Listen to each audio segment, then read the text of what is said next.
La meseta de Giza es probablemente el sitio antiguo más conocido en la Tierra. Desde la Gran Pirámide hasta la Esfinge y más allá, la mayoría probablemente pueda cerrar los ojos e imaginarlo. Sin embargo, estos monumentos no solo se encuentran entre los más conocidos de la Tierra, sino que se encuentran entre los más misteriosos. A pesar de siglos de intenso estudio, todavía no estamos seguros de quién construyó estas cosas y por qué. 5 millas al suroeste de la meseta de Giza, en la antigua necrópolis de Xavier Tellarian, existe un sitio que puede proporcionar la pieza faltante de rompecabezas, un sitio que puede contener la clave para comprender todos los misterios más grandes de Egipto. En mayo de 1900, un arquitecto y egiptólogo italiano llamado Alessandro Barsanti estaba realizando una investigación en un sitio conocido como Pirámide de Capas en Xavier Tellarian. Barsanti había trabajado para el Servicio de Antigüedades de Egipto durante décadas. Se hizo famoso por su descubrimiento de la tumba de Akenatón en 1891 y con su vasta experiencia rápidamente se dio cuenta de que la pirámide de Capas no valía la pena. Para 1900 era poco más que un montón de escombros y no particularmente impresionante. Además, sus cámaras subterráneas estaban sin terminar y desprovistas de artefactos. Barsanti, como otros antes que él, llegó a creer que el sitio en realidad nunca había sido una pirámide completa, sino una que se inició y luego se abandonó después de la muerte del rey que encargó el proyecto. Desanimado, Barsanti empacó su equipo con la intención de regresar a Giza y comenzar a buscar un nuevo proyecto para seguir. Fue en este viaje de regreso que Barsanti tropezaría accidentalmente con algo asombroso, algo que cambiaría su vida para siempre. En lugar de tomar el camino habitual de regreso a Giza a lo largo del borde del desierto, Barsanti decidió tomar un camino menos utilizado que discurría a lo largo de una meseta superior, uno que proporcionaba un punto de vista impresionante del terreno circundante. Mientras miraba desde esta meseta, notó algo que le llamó la atención. Alrededor de 1,5 millas al norte de la pirámide de Capas, parecía que el suelo estaba cubierto de grandes fragmentos de granito, así como del tipo de polvo de granito que queda cuando se pulen las piedras durante la construcción. De inmediato, las implicaciones de esto quedaron claras para Barsanti. Según registró en sus notas, pensé inmediatamente que señalaban el sitio de un campo donde habían trabajado los bloques y objetos móviles destinados a alguna gran tumba, y que esta tumba sería escondida en el vecindario. ¿Podría ser esto realmente posible?, se preguntó Barsanti. Los egiptólogos habían estado realizando estudios en Xavier Tellarian desde la década de 1830 y nunca antes habían registrado nada más que la pirámide de Capas poco impresionante. Tenía que averiguarlo. En sus palabras, subí a un cerro próximo para observar todo el sitio y de repente reconocí, al sur del cerro, los restos de un inmenso edificio rectangular cuyos muros apenas sobresalían del terreno circundante. Los bloques de piedra caliza aún permanecían en su lugar, pero la mayoría de los demás estaban esparcidos aquí y allá entre montones de piedra caliza. Así que estudié cuidadosamente el diseño del terreno y pronto percibí en el centro de la meseta una pequeña depresión que formaba una cuenca y una especie de trinchera que corre de norte a sur. Terminé convenciéndome de que estaba en presencia de un monumento desconocido, lo suficientemente grande como para hacer dudar a los excavadores comunes. Tan intrigado por el potencial de este monumento desconocido estaba Barsanti que corrió a Giza y reunió a un equipo de 50 hombres, regresando al sitio misterioso al día siguiente para realizar una exploración preliminar. Solo le tomó 2 días a Barsanti darse cuenta de que su intuición había sido correcta. Había una especie de inmenso edificio rectangular enterrado bajo tierra. Cuando comenzaron a excavar, Barsanti y su equipo descubrieron rápidamente que el presunto edificio rectangular era en realidad un enorme pozo construido con piedra caliza y que descendía profundamente en la tierra. Además, comenzaron a darse cuenta de que el pozo no solo había sido cubierto por la arena del desierto, ocultándolo de los investigadores en las décadas anteriores a la llegada de Barsanti, sino que se había llenado intencionalmente con una masa enredada de bloques de piedra caliza, que pesaban de 3 a 4 toneladas cada uno, arrojados al azar hacia abajo en algún momento.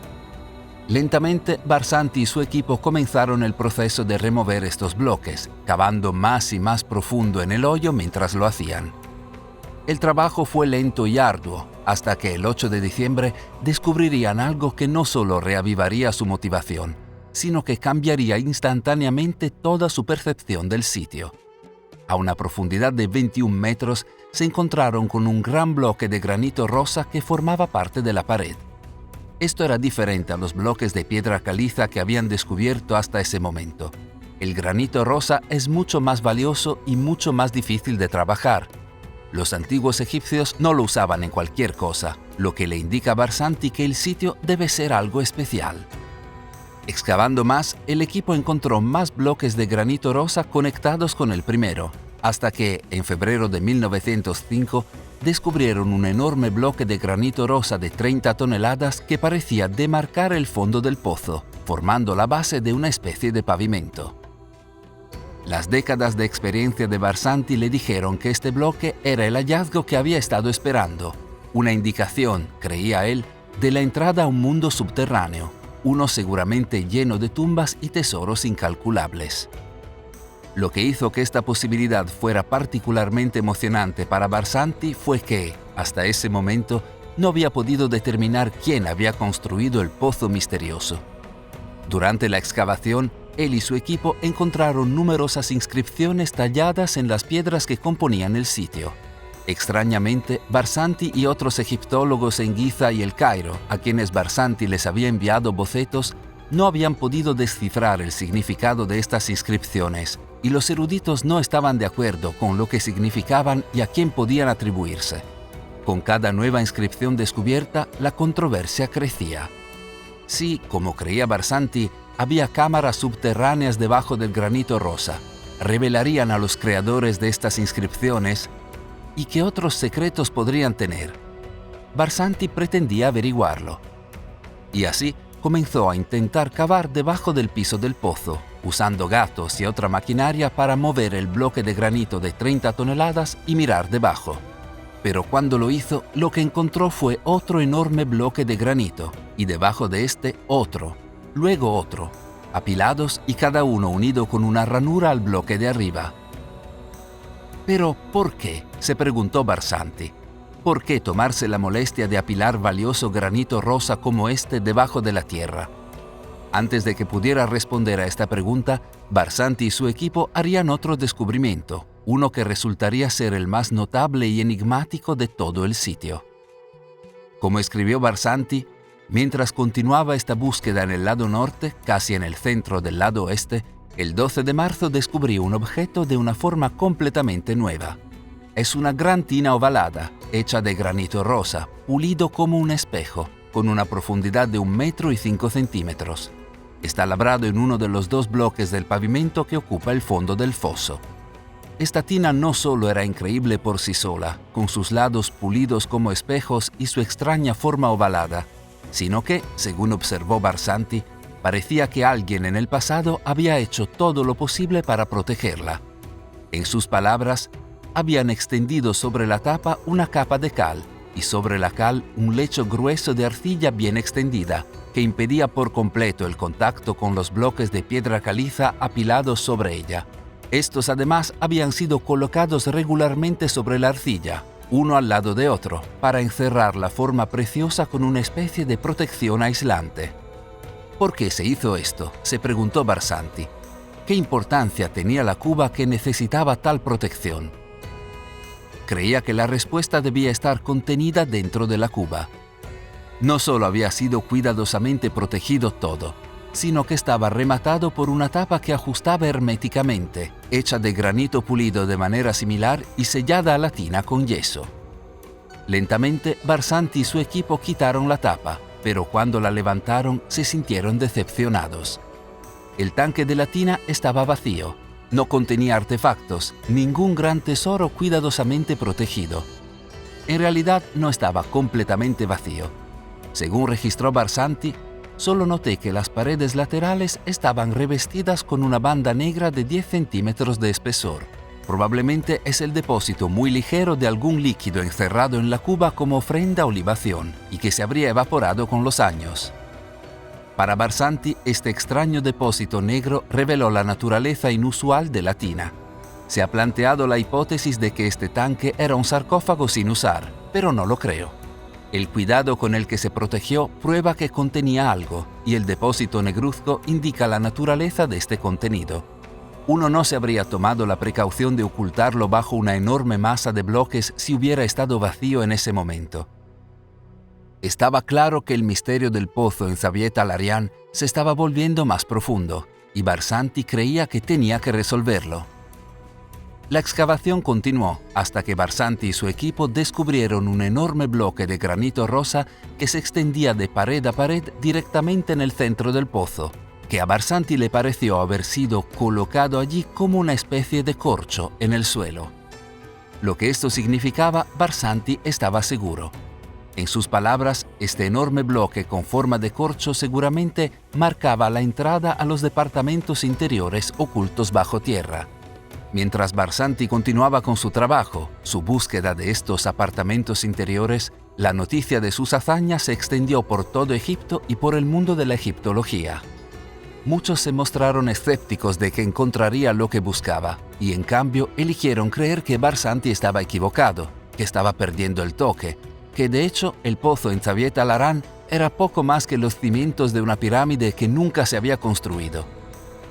Pero luego, sin previo aviso, sucedieron dos cosas que parecían apoyar la creencia de Barsanti. Primero, en el extremo norte del pozo, Barsanti y su equipo comenzaron a descubrir una escalera cuidadosamente terminada que ascendía abruptamente fuera del pozo.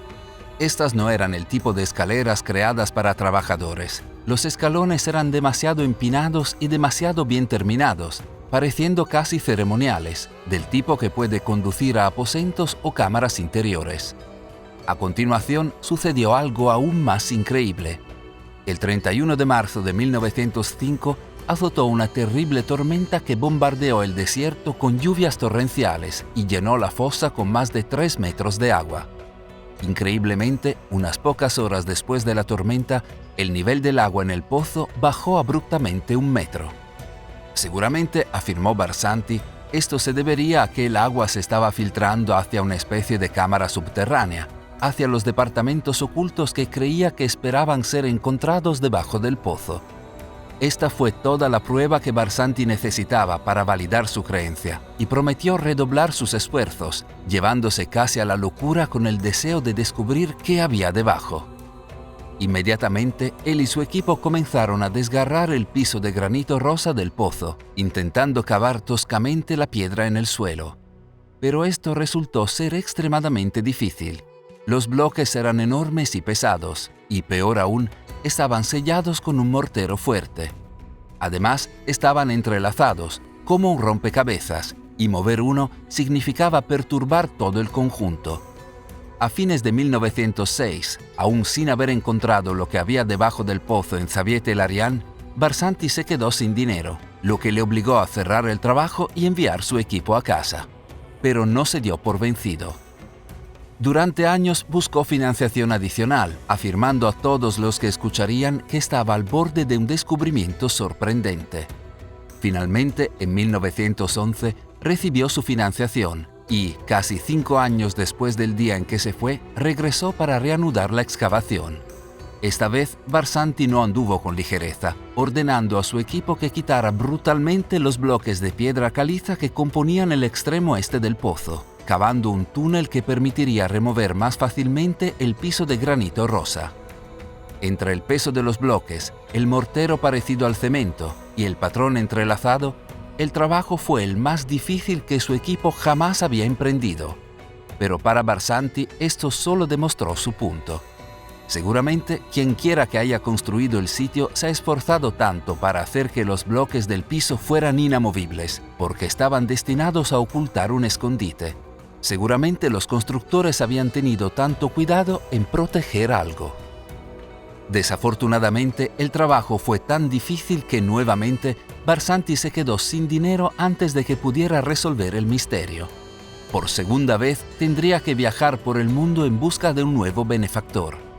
Pero antes de que pudiera encontrar uno, estalló la Primera Guerra Mundial, cerrando los sitios de Egipto para una mayor exploración.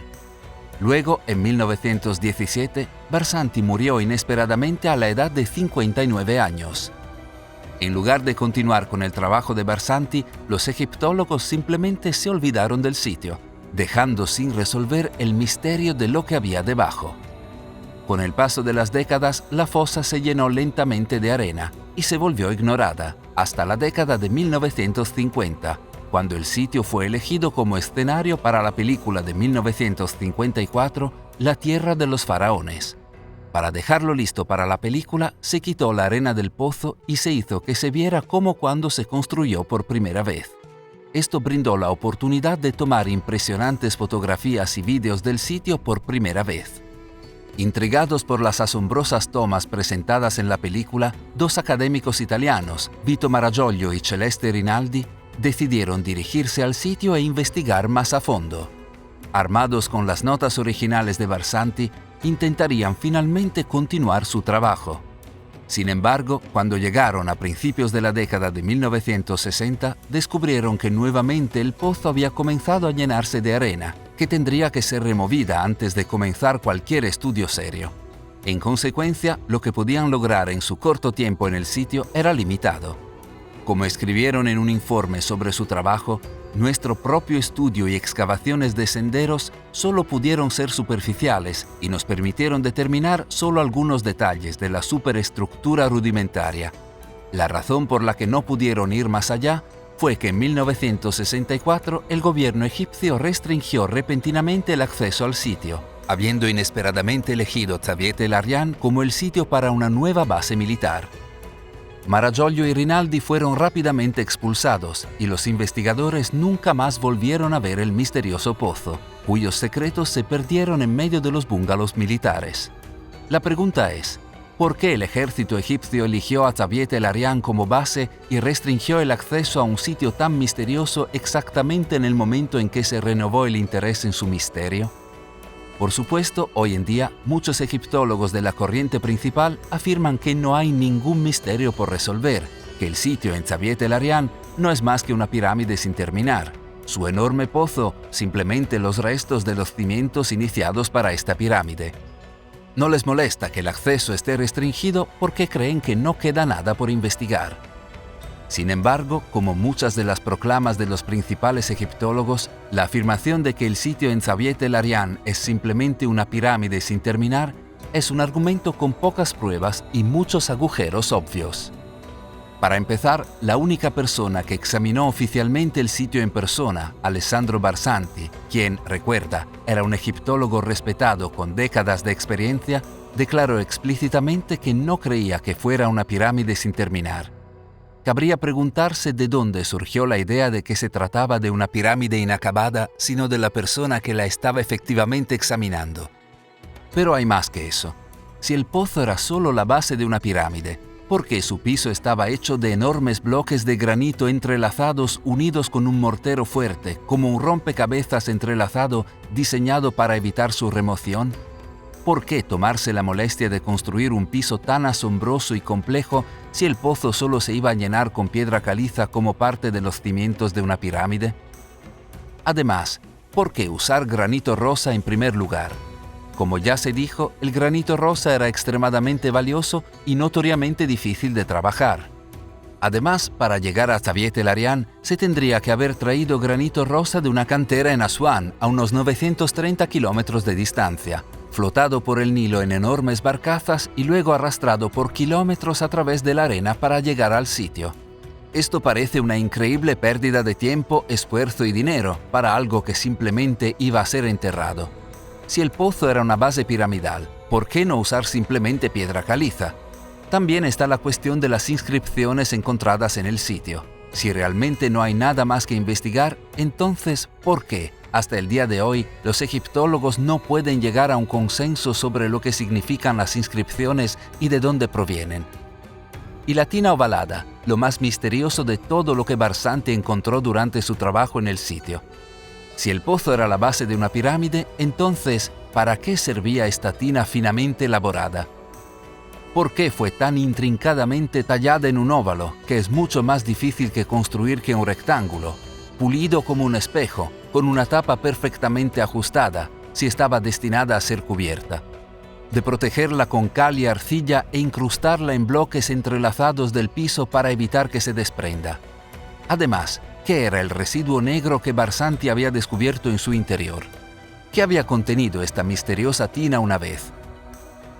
En conjunto, está claro que la afirmación de que el pozo en Zaviete-Larián es simplemente una pirámide sin terminar es sospechosa en el mejor de los casos y completamente errónea en el peor. En cualquier caso, lo que está claro es que se queda un gran misterio. Entonces, ¿qué era el pozo en Zaviete-Larián?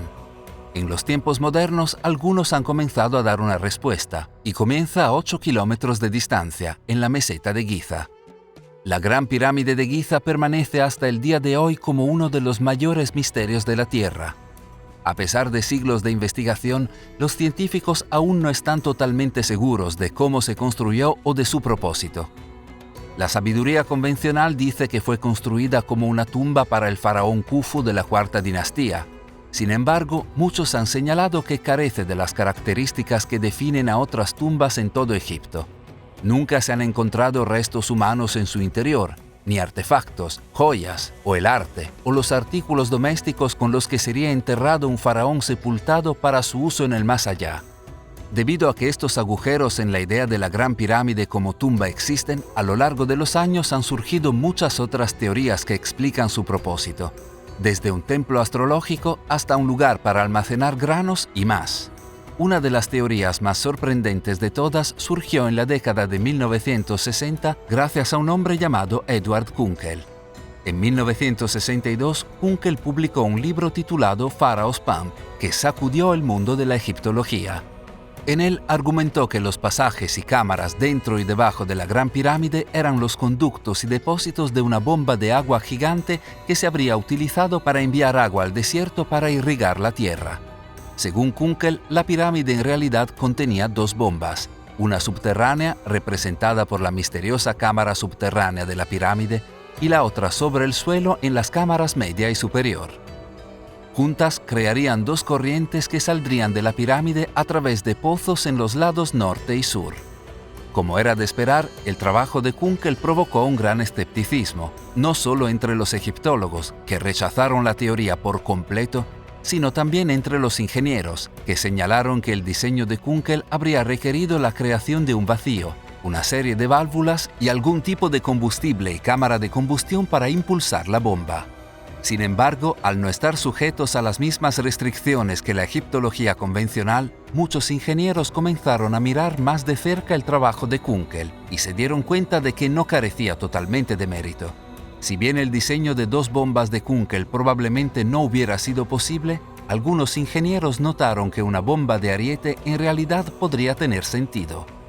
Una bomba de ariete es un dispositivo simple utilizado durante siglos para mover agua de un depósito a otro lugar utilizando dos partes móviles y la fuerza de gravedad. ¿Podrían los constructores de la Gran Pirámide realmente haber creado una bomba de ariete a una escala tan masiva?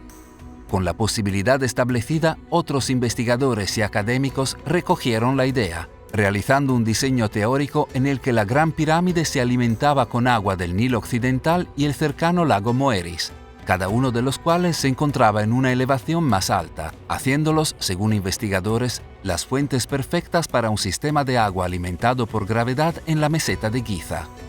Algunos incluso creían que el muro de contención que se sabe que una vez rodeó el complejo de la pirámide podría haber sido un terraplén para un depósito en el lugar. A medida que más y más personas llegaron a creer que la Gran Pirámide realmente podría haber sido una enorme bomba de agua antigua, se vieron respaldadas por un argumento general simple: la economía. Piénsalo, la Gran Pirámide está formada por 2,3 millones de bloques, cada uno con un peso de entre 25 y 80 toneladas, lo que significa que si los trabajadores movieran y colocaran 12 bloques por hora, las 24 horas del día, los 7 días de la semana, habría llevado 20 años construirla. Más que eso, se ha estimado que, ajustado a los valores modernos del dólar, la construcción de la pirámide habría costado más de 5.000 millones. Simplemente, ¿por qué tomarse todas estas molestias y todos estos gastos solo por una tumba? Obviamente, los faraones egipcios tenían más libertad de acción que los líderes modernos elegidos democráticamente, pero no estaban totalmente desvinculados de las realidades de las finanzas y la economía. ¿No tendría más sentido tomarse todas estas molestias por algo que proporcionaría un mayor retorno de la inversión, como, por ejemplo, una bomba de agua que le permitiría irrigar su civilización y alimentar a su gente? Aquí debemos dar un paso atrás para llegar al punto. Si la Gran Pirámide realmente era una enorme bomba de agua, entonces debe haber estado bombeando el agua a alguna parte. Aquí es donde algunos conectaron los puntos y regresaron al pozo misterioso en Zawiete Larian. Ellos creen que el sitio no era una pirámide sin terminar, sino un lugar de salida para el agua bombeada por la Gran Pirámide, el pozo gigante diseñado como depósito para el agua bombeada desde abajo. Miran la tina ovalada y cuán herméticamente estaba sellada con arcilla y cal, y teorizan que tal vez aquí fue donde salió el agua. Tal vez se selló en un momento en que la bomba ya no estaba en uso para evitar fugas. El pozo finalmente se llenó con una masa enredada de bloques de piedra caliza en una fecha posterior, como si estuviera enterrando un manantial. Recuerda, cuando Barsanti había despejado estos bloques, el agua de una lluvia torrencial se había filtrado en el suelo. Barsanti pensó que esto se debía a la presencia de apartamentos ocultos, pero tal vez en realidad se debía a que el agua se filtraba en un sistema de agua subterráneo sin usar. ¿Podrían los antiguos realmente haber construido un sistema de riego subterráneo impulsado por una poderosa bomba que se extendía hasta Zawiete Larian y por todo Egipto? En los tiempos modernos, la investigación sobre el tema ha continuado, y de hecho, la ciencia está comenzando a revelar que en realidad podría ir mucho más allá de bombear agua para irrigación.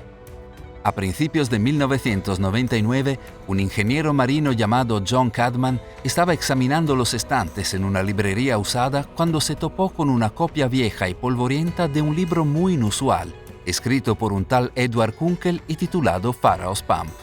Como experto en hidráulica, el libro intrigó a Cadman, así que lo compró y se lo llevó a casa. Cuando comenzó a leerlo más de cerca, rápidamente se dio cuenta de que la idea de Kunkel no era tan ridícula como había supuesto inicialmente. Queriendo saber más, Cadman comenzó a aprender todo lo que pudo sobre la Gran Pirámide. Casi de inmediato, lo que descubrió lo cautivó. Se dio cuenta de que la cámara subterránea de la Gran Pirámide se parecía extrañamente al diseño de una bomba de ariete. Avanzó más en su investigación y notó en las fotografías que la cámara subterránea mostraba signos evidentes de daño por agua, particularmente en el techo, donde eran evidentes los signos de cavitación, que es causada por burbujas de gas en el agua debido a la agitación violenta, así como claras daño de las ondas de compresión que lo golpean.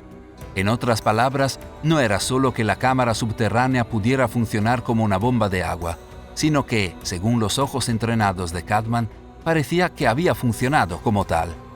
En este punto, Cadman sabía lo que tenía que hacer.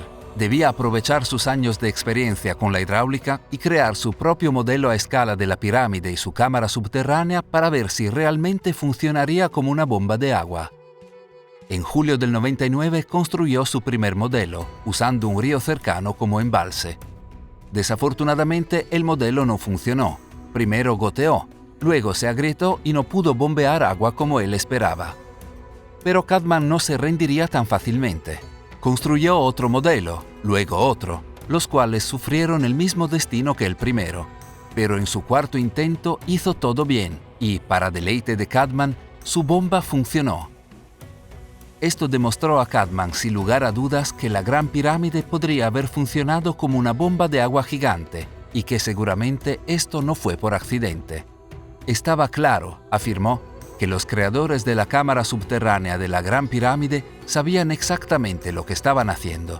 Este fue el avance que los discípulos del trabajo original de Edward Kunkel en la década de 1960 habían estado esperando, la prueba tangible de que una bomba de agua de la Gran Pirámide era más que una mera especulación. Y, sin embargo, a medida que Cadman continuó con su investigación, los resultados se volvieron aún más alucinantes y, de hecho, fueron mucho más allá del mero bombeo de agua. Habiendo demostrado que la cámara subterránea de la Gran Pirámide podía funcionar como una bomba de agua, Cadman construyó un nuevo modelo más grande y lo encerró en concreto para simular los efectos de la bomba operando bajo tierra. Trasladó el modelo, que pesaba más de 220 kilos, a un arroyo estacional con un estanque que servía como depósito. Cuando este modelo comenzó a funcionar, Cadman inmediatamente notó algo que lo sorprendió. Encerrada en concreto, la bomba estaba creando una onda de compresión vertical, un golpe similar a un latido de corazón recurrente, que podía sentirse a través del suelo a 6 metros de distancia y escucharse a más de 30 metros de distancia. Cadman se dio cuenta de que lo que había construido iba mucho más allá de una simple bomba de agua. Debido a las poderosas ondas que generaba, Cadman renombró el dispositivo como generador de pulsos. En verdad, esto lo cambió todo. Si la cámara subterránea de la Gran Pirámide generaba ondas de pulso, estas ondas se habrían movido a través de las cámaras superiores de granito y los pasillos de la pirámide, y, debido a las propiedades reflectantes del granito, habrían creado ionización en la atmósfera, produciendo un campo eléctrico. En pocas palabras, los pulsos creados por la bomba subterránea habrían interactuado con el granito de la pirámide para producir electricidad. Parecía que Cadman no solo había demostrado que la Gran Pirámide podía funcionar como una bomba de agua para mover el agua alrededor de Egipto para el riego, sino que también podía generar electricidad en la antigüedad. ¿Podría esto realmente ser posible? Por supuesto, aquellos que hayan visto este canal antes sabrán que la idea de la Gran Pirámide como generador eléctrico no comenzó con John Cadman. De hecho, ya a principios del siglo XX apareció de manera destacada en el trabajo del famoso inventor Nikola Tesla. Si no estás familiarizado con la grandeza de Tesla, querrás ver nuestro vídeo completo sobre los inventos secretos de Tesla que se perdieron o censuraron. Pero aunque muchos de vosotros ya conocéis el trabajo de Tesla, es posible que no conozcáis su obsesión con el antiguo Egipto, y específicamente con las pirámides, que estudió en detalle, escribió e incorporó a su trabajo. Considera, en 1905 Tesla presentó una patente titulada Arte de transmitir energía eléctrica a través de un medio natural, que contenía el diseño de algo llamado pirámide electromagnética de Tesla. Complementando su genio con lo que había aprendido sobre el antiguo Egipto, su idea era usar una enorme estructura en forma de pirámide para proyectar energía hacia el cielo, donde luego podría ser aprovechada por receptores individuales en todo el mundo. Curiosamente, Tesla en realidad construyó un modelo de su pirámide electromagnética conocida como Torre de Wardenclyffe, una estructura de 57 metros de altura coronada con una cúpula de metal conductor de 55 toneladas. Desafortunadamente, antes de que pudiera demostrar de manera concluyente que su modelo podía generar energía, Tesla perdió su financiación y el proyecto fue abandonado. Y, sin embargo, aunque el trabajo de Tesla sobre las pirámides electromagnéticas desapareció, la idea no. Gracias a Tesla, muchos comenzaron a mirar la Gran Pirámide con nuevos ojos, y específicamente su composición original. Cubierta con bloques de piedra caliza de toba blanca, que son conocidos por sus propiedades aislantes incomparables, sus túneles y cámaras debajo revestidos con granito, un conocido conductor eléctrico.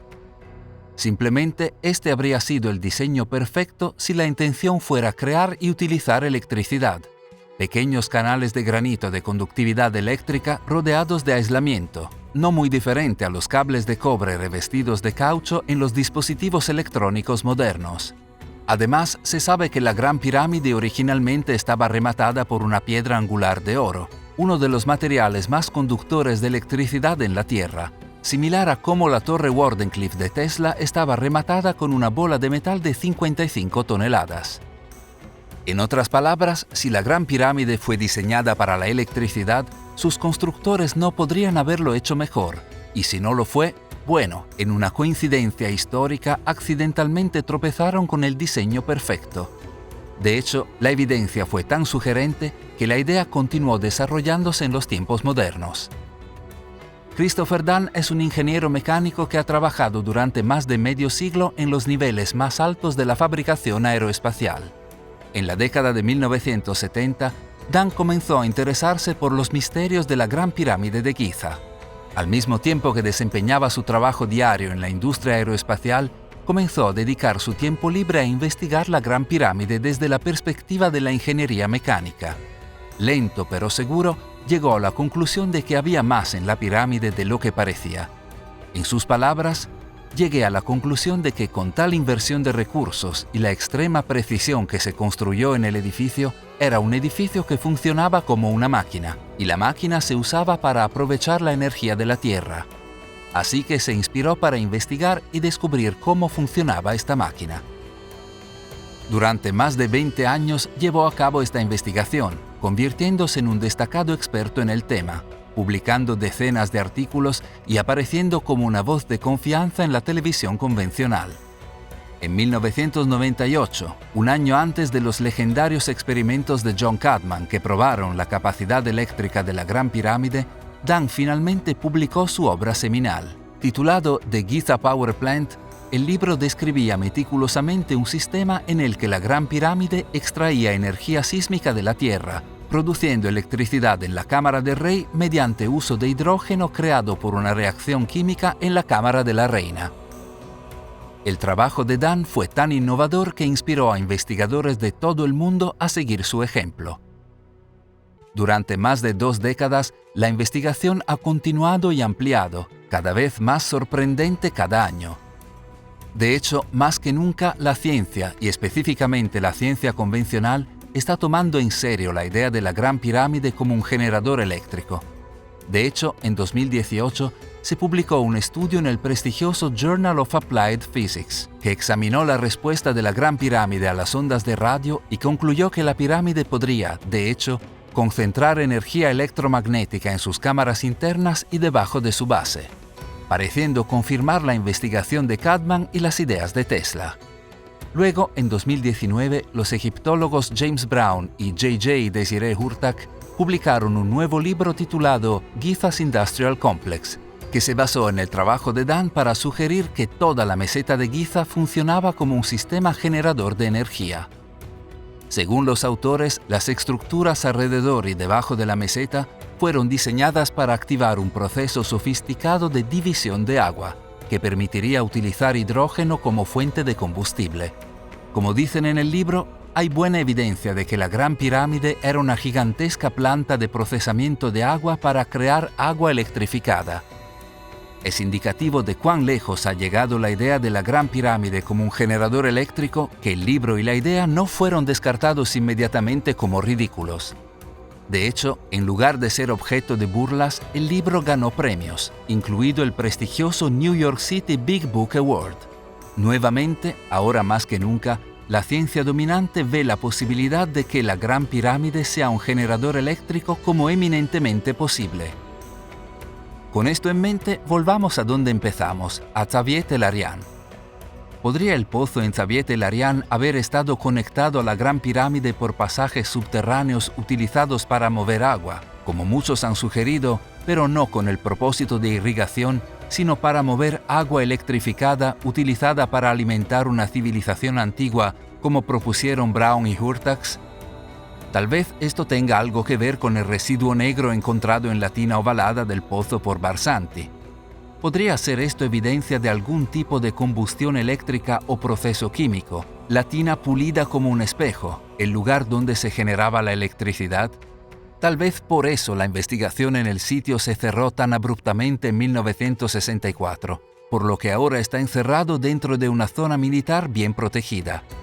Tal vez debajo del pozo en Xavier Tellarian, escondido en un área a la que Alessandro Barsanti se esforzó tanto por llegar, está la prueba de un antiguo Egipto eléctrico. El tipo de secretos que cambiarían por completo nuestra comprensión de la historia humana.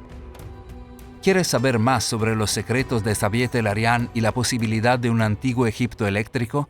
Mira nuestro video sobre el verdadero propósito del Arca de la Alianza. Gracias por ver. Si disfrutaste el video, por favor presiona el botón me gusta y si eres nuevo, presiona suscribirse y la campana al lado para futuras notificaciones.